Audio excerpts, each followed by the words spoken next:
नमस्कार। आज का हमारा MHD 6 जो है उसमें उसका वीडियो है रीति मुक्त काव्य। रीति मुक्त काव्य के विषय में जब हम बात करते हैं तो रीति मुक्त काव्य कौन सा काव्य है? रीतिकालीन काव्य का जो रीति मुक्त काव्य है उसके विषय में हम चर्चा कर रहे हैं। वैसे तो जो मुक्त जो काव्य की 3 शैलियाँ हैं, एक प्रबंध काव्य, एक जो प्रबंध काव्य, खंड काव्य और मुक्तक काव्य। तो ये 3 शैलियाँ हैं और वो है रीतिबद्ध काव्य, रीति सिद्ध काव्य और रीति मुक्त काव्य। तो हम यहाँ रीति मुक्त काव्य की बात कर रहे हैं। तो रीति मुक्त काव्य की विशेषता क्या है? रीति मुक्त काव्य दरबारी परंपरा से मुक्त काव्य था।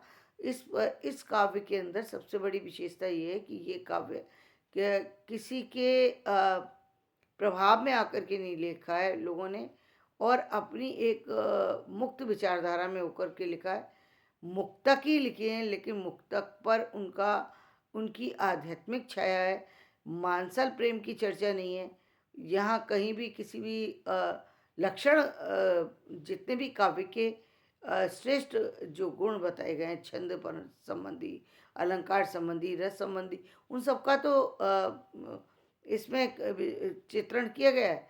लेकिन इन सब के आगे जो एक विशेषता है वो ये है कि उन्होंने जो दरबारी परंपरा के प्रभाव में आकर के अनावश्यक जो व्यक्ति की बढ़ा चढ़ा करके विशेषताओं की चर्चा करना या छंद का ही निर्वाह करते चले गए, तो केवल छंद पर ही ध्यान है। बाकी उसके जो मैं कई बार कहती हूँ कि जो उसके आंतरिक पक्ष हैं उस पर ध्यान ना देना, या आंतरिक पक्ष पर ध्यान दिया तो आंतरिक पक्ष कहीं इस तरह से ढक गया कि जो बाहरी चमक जो है वो आपके पूरे व्यक्तित्व को ही जो है वो कहीं ना कहीं खराब प्रभावित करे। यानी पूरा व्यक्तित्व क्या है, जो आपके काव्य की जो श्रेष्ठता थी वो श्रेष्ठता आ तो रही है लेकिन एक दूसरे रूप में, जिस पर जिस पर एक तरीके से बाहरी कलेवर चढ़ा हुआ है कि अलंकारों का कलेवर है, कहीं छंदों का कलेवर है, कहीं लक्षणा में फंसे हुए हैं तो कहीं व्यंजना में फंसे हुए हैं। ये चीज़ें, और दूसरी कई कई बार तो ऐसा देखने में आया है कि जिसके चरित्र का जो गुणगान किया है वो चरित्र इतना ज़्यादा महत्वपूर्ण नहीं है जितना उसका गुणगान किया है। सिर्फ गुणगान इसलिए कर लिया है क्योंकि उनके दरबार के कवि हैं आप। तो कहते हैं दरबार का कवि तो फिर बिका हुआ कवि है, उसको तो उसी आधार पर काम करना पड़ेगा। तो कई बार बढ़ा चढ़ा करके व्यक्ति जो है अपनी लेखनी को चला देता है। तो वही कार्य जो है रीतिबद्ध रीति सिद्ध कवियों ने किया, लेकिन जो रीति मुक्त कवि हैं उन्होंने इस परंपरा को छोड़ करके काव्य लेखन किया है। राधा कृष्ण के श्रृंगार का वर्णन भी इन यहाँ पर जो है वो मुक्तक शैली में, यहाँ पर आध्यात्मिक शैली में किया गया है। यहाँ पर बहुत ज़्यादा परंपरावादी या किसी रूढ़िगत उससे बंद करके नहीं किया है। आजकल भी आप आधुनिक समय में भी एक चीज़ देख रहे हैं, जो काव्य लेखन हो रहा है वो काव्य लेखन मुक्तक शैली में हो रहा है। देखिए जितने भी इस तरीके का, चाहे फिल्म का हो या किसी और तरह का, वो एक लगता तो है कि ये बड़ा अजीब तरीके से कर रहे हैं, लेकिन अभिधात्मक जो शैली है बेशक व्यंजना से अलग है। व्यंजना को हम श्रेष्ठ मान सकते हैं काव्य के गुणों के आधार पर, मगर उस शैली का क्या फ़ायदा जो हर व्यक्ति तक पहुंच ही नहीं पा रही। आपने व्यंजनात्मक लिखा है, पहले कवियों ने बहुत अच्छी अच्छी काव्य रचनाएं लिखी, लेकिन वो हर व्यक्ति को तक नहीं पहुंच पा रही, क्योंकि हर व्यक्ति तो साहित्य का जानकार है नहीं। और मान लीजिए जानकार भी है, तो जानकार होने के बावजूद भी जब तक आपकी वो श्रेष्ठ शैली उन व्यक्तियों तक पहुंची नहीं तो लाभ कैसे मिलेगा। अभी आप देख रहे हैं कि बहुत सरल सरल शब्दों में बिल्कुल सीधी सीधी बात लिखी जा रही है, अविधात्मक बातें लिखी जा रही हैं, लोगों तक पहुंच रही हैं। तो सबसे महत्वपूर्ण होता है बात का पहुंचना, आपकी बात का पहुंचना से महत्वपूर्ण है। दूसरी, आप अपनी बात में क्या वजन डाल रहे हैं वो महत्वपूर्ण है। आपकी बात का आप कभी कभी देखिए लोग बड़े आसानी से दूसरे की आलोचना कर देते हैं।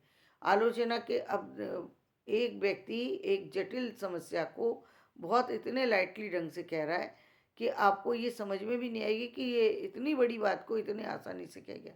जैसे कपिल शर्मा का शो क्यों हाईलाइट हो जाता है, वहाँ कई बार वो बहुत ही बड़ी समस्या होती है, लेकिन इस तरीके से प्रेजेंट कर जाते हैं हंसी हंसी में कि व्यक्ति समझ भी जाता है, और मतलब आसानी से उसे बता भी देते हैं, हास्य के माध्यम से बता देते हैं।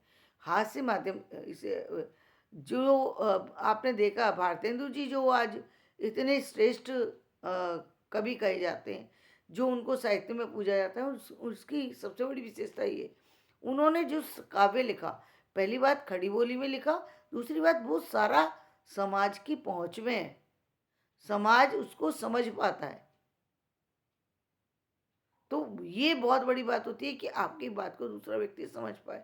आपने बहुत कुछ लिखा लेकिन समझ में तो लोगों तक के आ नहीं रहा, तो फिर वो उसका लाभ क्या है? उसका लाभ चंद लोगों के बीच में तो हो सकता है, चंद लोग आपकी प्रशंसा कर दें, चंद लोग आपको सम्मानित कर दें, तो वो चंद लोगों का सम्मान प्रशंसा मायने तो रखती है, ऐसा नहीं है मायने नहीं रखती। लेकिन भाई हमारी जो चीज़ है वो तो वो सब तक जब तक नहीं पहुंचेगी तब तक उसका सही ढंग से लाभ व्यक्ति विशेष को नहीं मिल पाता। तो ये एक महत्वपूर्ण बात थी। तो उस समय डॉक्टर बच्चन सिंह ने माना है रीतिबद्ध कवियों का प्रेम क्रीड़ा परक है, जबकि इनका पीड़ा परक है। यानी एक और विशेषता थी, विशेषता ये थी कि अब इन्होंने दूसरों की दर्द को समझना शुरू किया था। मुक्तक वाले जो कवि हैं, इन्होंने जो स्पष्ट बातें कही गई थी, जो दूसरों की पीड़ा थी, आम इंसान की जो पीड़ा थी, उसको समझने की कोशिश की। जो भक्तिकालीन कवि हैं, उन्होंने भी समझने की, जैसे तुलसीदास हैं, उन्होंने भी किसान की बात करी, बनिश की बात की, तो उन्होंने आम व्यक्ति की चर्चा की। प्रेमचंद जी ने भी अपनी रचनाओं में आम व्यक्ति की चर्चा की है, इसीलिए इतने प्रसिद्धि तक पहुँचे। उन्होंने उस टॉपिक तक को छू लिया जो जो वेश्यावृत्ति से जुड़ा हुआ है, महिलाओं की समस्याओं से जुड़ा हुआ है, जिस पर लोग छोड़ करके चले जाए, यथार्थ से जुड़ी हुई चीज़ों को लोग छोड़ देते हैं। क्यों छोड़ देते हैं? पहली बात, जो लोग यथार्थ से जुड़े होते हैं, कुछ लोग तो इस तरीके से प्रेजेंट करते हैं कि उसको पढ़ने में भी अश्लीलता लगती है, और कुछ लोग जो है वो उस परंपरा से बच के ही निकल जाते हैं। तो दोनों ही चीज़ों में लोगों को जो समाज में जगाने, साहित्य तो जगाने का काम करता है, यह जगाने की जगह आदमी को अंधेरे में ले जाने का। एक साहित्य को पढ़ने के बाद व्यक्ति को लगता है कि मुझे ये चीज़ नहीं करनी चाहिए। प्रेमचंद का साहित्य वही प्रभाव डालता है कि उसको, समाज को अपनी समस्याओं से बाहर निकालता है। एक बहुत बड़ी बात है कि समाज को समस्या से बाहर निकालने का काम करता है। भारतेंदु जी का काव्य भी अब कहीं ना कहीं उसको निकालने का, व्यक्ति जो फंसा हुआ है उसको निकाल रहा है। तो ये एक मुक्तक शैली की विशेषता रही कि वो दूसरे की पीड़ा को समझ पाए हैं। जैसे उन्होंने देखिए, अब एक रीति मुक्त काव्य में जैसे उन्होंने लिखा है कि कहाँ गया, अति सूद और स्नेह को मार्ग है, जहाँ न कुछ सयानप बांक नहीं। कितनी सीधी सी लाइन है, कितनी सीधी सी लाइन है। इसमें वैसे देखा जाए तो लक्षणा, व्यंजना और अविधा तीनों का समावेश है, एक लाइन में तीनों का समावेश है। लेकिन बड़े सीधे ढंग से उन्होंने ये समझा दिया है कि प्रेम में चालाकी, होशियारी और तरह की बातों को सोचना, मतलब उसका कोई चांस ही नहीं है। और यदि वो सारी चीज़ें हैं तो फिर प्रेम प्रेम नहीं है। उन्होंने इतने एक लाइन के अंदर एक इसको समझा गए गणानंद जी।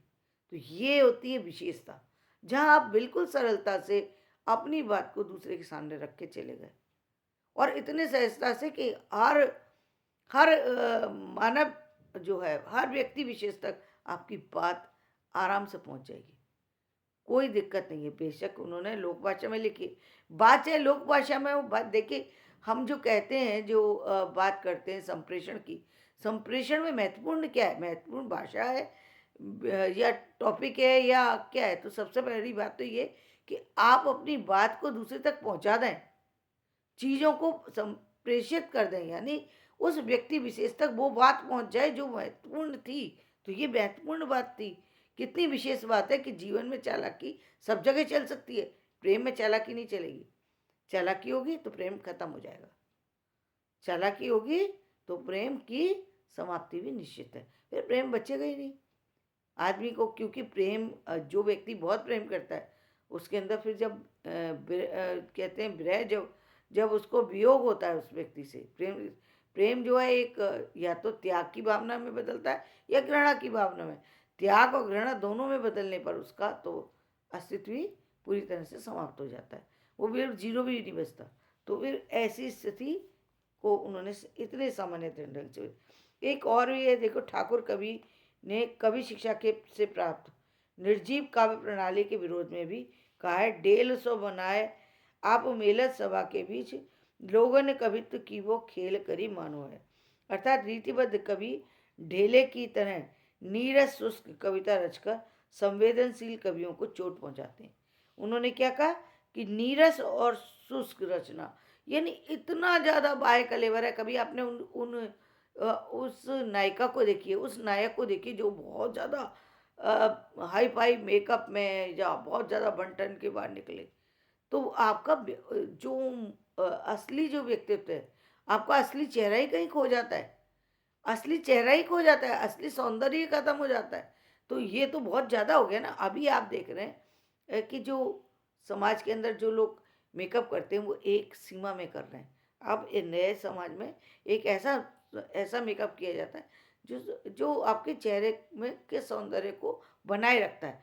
लेकिन एक समय था ऐसा मेकअप कर, कभी कभी आपने देखा शादी में, विवाह में, या खुद व्यक्ति कभी कभी ऐसा मेकअप कर लेता है कि पहचान में नहीं आता कि ये वही व्यक्ति है या कोई दूसरा व्यक्ति इसके चेहरे पे लगा दिया गया है।